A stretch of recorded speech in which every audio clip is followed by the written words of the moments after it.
नमस्कार साथियों, क्या आपने कभी सोचा है कि हमारे देश का असली इतिहास हमें क्यों नहीं पढ़ाया गया? क्यों हमारे असली नायकों का नाम इतिहास की किताबों से मिटा दिया गया? आज हम उस सच्चाई से पर्दा उठाने जा रहे हैं, जिसे जानकर आपका खून खौल उठेगा। क्या आप जानते हैं कि एक समय ऐसा था जब एक महान हिंदू राजा ने तुर्क से आए क्रूर आक्रांता सैयद सलार मसूद गाजी और उसकी विशाल सेना को इतनी निर्दयता से पराजित किया था कि 200 वर्षों तक कोई भी विदेशी आक्रांता भारत की ओर देखने की हिम्मत नहीं कर सका। लेकिन दुख की बात यह है कि पूरे 200 साल का इतिहास और उस महान शासक का नाम इतिहास की किताबों में नहीं मिलता। लेकिन इससे भी बड़ी विडंबना यह है कि जो सैयद सलार मसूद गाजी हिंदुओं का हत्यारा था, जिसने अनेक मंदिरों को नष्ट किया था, आज यूपी के बहराइच क्षेत्र में उसकी मजार को गाजी नाम देकर पूजा जाता है और अज्ञानतावश उसे पूजने वाले अधिकतर हिंदू हैं। बहराइच में एक पुराना सूर्य मंदिर था, जहां एक विशाल सरोवर था जिसके पास सैयद सलार गाजी को दफनाया गया था। तुगलक सुल्तान ने 14वीं सदी में इस मंदिर को तुड़वाकर और सरोवर को पाटकर वहां पर मसूद गाजी का मजार बनवा दिया। हर साल इस मजार पर मेला लगता है, जिसमें कई लाख हिंदू शामिल होते हैं, क्योंकि उन्हें कभी सच्ची इतिहास बताई ही नहीं। तो आज के इस वीडियो में हम जानेंगे वो महान राजा कौन था, उसने कैसे सैयद सलार मसूद गाजी और उसकी विशाल सेना को अपने भाले से चीर कर रख दिया, और आखिर क्यों हमारे वामपंथी इतिहासकारों ने हमारे असली नायकों को भुला दिया। बने रहिए हमारे साथ, यह वीडियो आपके सोचने का नजरिया बदल देगा। अब शुरू करते हैं असली इतिहास की खोज। 11वीं सदी में महमूद गजनवी ने भारत पर अनेकों आक्रमण किए। 1025 ईस्वी में गजनी से एक विशाल सेना निकली। महमूद गजनवी के नेतृत्व में यह सेना गुजरात की तरफ बढ़ती है, सोमनाथ पर आक्रमण करने के लिए। महमूद को किसी ने बताया था कि सोमनाथ एक मंदिर नहीं बल्कि अपार संपत्तियों का भंडार है। महमूद गजनवी के गुप्तचरों ने बताया कि इस मंदिर में इतना सोना है कि पूरे गजनी को सोने से ढका जा सकता है। बस यह बात सुनते ही महमूद का लालच और उसका कट्टरता दोनों जाग उठा। उसने तुरंत एक भीषण योजना बनाई और मंदिर को लूटने और शिवलिंग को खंडित करने के उद्देश्य के साथ अपनी विशाल सेना लेकर सोमनाथ की ओर निकल पड़ा। महमूद की सेना ने घुड़सवारों और भारी हथियारों के साथ मंदिर की दीवारों को तोड़ने की कोशिश की, पर हर कदम पर राजपूत योद्धा अपने शौर्य का परिचय दे रहे थे। लेकिन उनकी संख्या कम थी और आक्रांता संख्या बल में ज्यादा थे। रक्त की नदियां बहने लगी। गजनवी की सेना मंदिर की गर्भगृह तक पहुंच गई थी, लेकिन राजपूत योद्धा सूरवीर की तरह लड़ते हुए अपने प्राण न्यौछावर कर दिए। हजारों हिंदुओं को मौत के घाट उतार दिया गया। मंदिर की संपत्ति को लूटा गया। सोना चांदी, रत्न जवाहरात, अष्ट धातु की मूर्तियां, सब कुछ सैकड़ों ऊंटों और घोड़ों पर लाद कर गजनी भेज दिया गया। सोमनाथ की इस लूट के बाद महमूद गजनवी अपनी जीत पर गर्व महसूस कर रहा था। हिंदुस्तान से लूट कर लाए गए सोना चांदी के ढेर उसके सामने रखे गए थे, लेकिन इन सब के बीच एक लड़का था जो इस जीत से संतुष्ट नहीं था, और वह था महमूद गजनवी का भांजा सैयद सलार मसूद। सैयद सलार मसूद गहरी बेचैनी महसूस कर रहा था।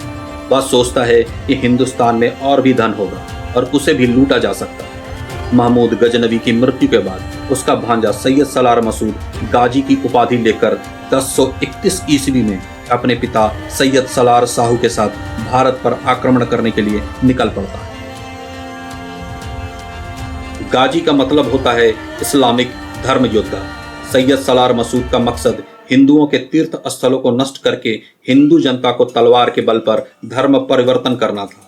सलार मसूद की सेना जैसे ही पंजाब में दाखिल होती है, उन्हें पहली चुनौती का सामना करना पड़ता है।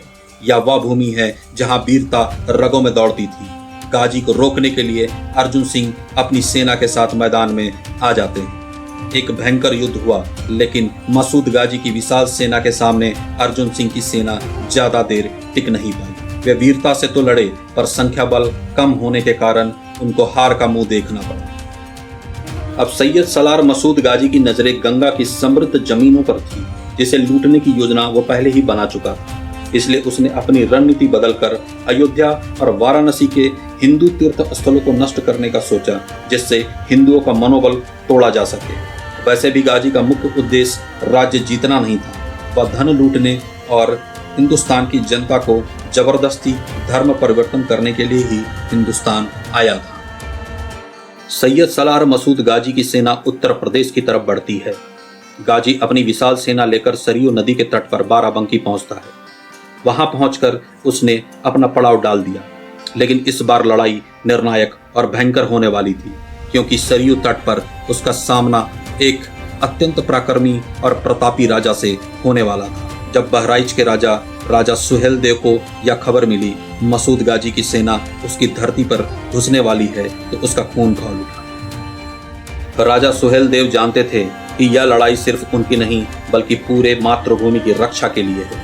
उनका गुस्सा उबाल मारते हुए बोला, अगर आज सैयद सलार गाजी जैसे लोग हमारी धरती पर घोड़े दौड़ा सकते हैं, तो कल वे हमारे मंदिरों और मठों को लूट सकते हैं, हमारे घरों को आग लगा सकते हैं और हमारी जनता को मार सकते हैं। उन्होंने सभी राजाओं से एक होकर लड़ने की अपील की। राजा सुहेल देव वैश्य के नेतृत्व में सभी राजपूत राजाओं का एक विशाल संघ बनाया गया। इस संघ में सुहेल देव के अलावा कुल 17 राजपूत राजा शामिल हुए। ये सभी राजा एक विदेशी आक्रांता को अपनी धरती में देखकर खुश नहीं थे।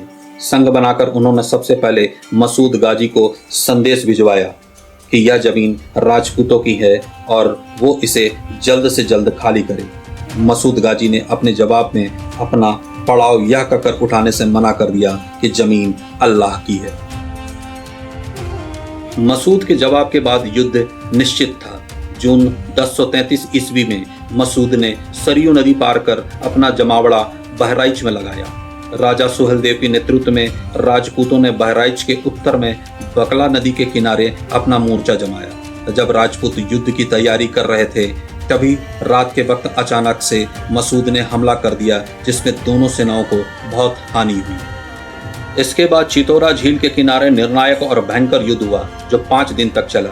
मसूद की सेना में 1 लाख से ज्यादा सैनिक थे, जिसमें 50,000 से ज्यादा घुड़सवार थे, जबकि दूसरी तरफ राजा सुहेल देव की सेना में 1,20,000 राजपूत थे। इस युद्ध में मसूद ने अपनी सेना के आगे गाय बैल बांधे हुए थे, जिससे राजपूत सेना सीधे आक्रमण न कर सके, क्योंकि राजपूत और विशेषकर राजा सुहेल देव गौ भक्त थे और गौवंश को नुकसान नहीं पहुंचा सकते थे। लेकिन राजा सुहेल देव ने बहुत सूझबूझ से युद्ध किया और उनकी सेना को इस बात से ज्यादा फर्क नहीं पड़ा। पूरी राजपूत सेना भूखे शेर की भांति जिहादियों पर टूट पड़ी। राजपूतों ने जिहादी सेना को चारों ओर से घेर कर मारना शुरू कर दिया। इसमें दोनों सेनाएं बहादुरी से लड़ी और दोनों सेनाओं को भारी नुकसान हुआ। ये युद्ध 5 दिन तक चला और इसका क्षेत्र बढ़ता गया। धीरे धीरे राजपूत हावी होते गए और उन्होंने जिहादी सेना को गाजर मूली की तरह काटना शुरू कर दिया।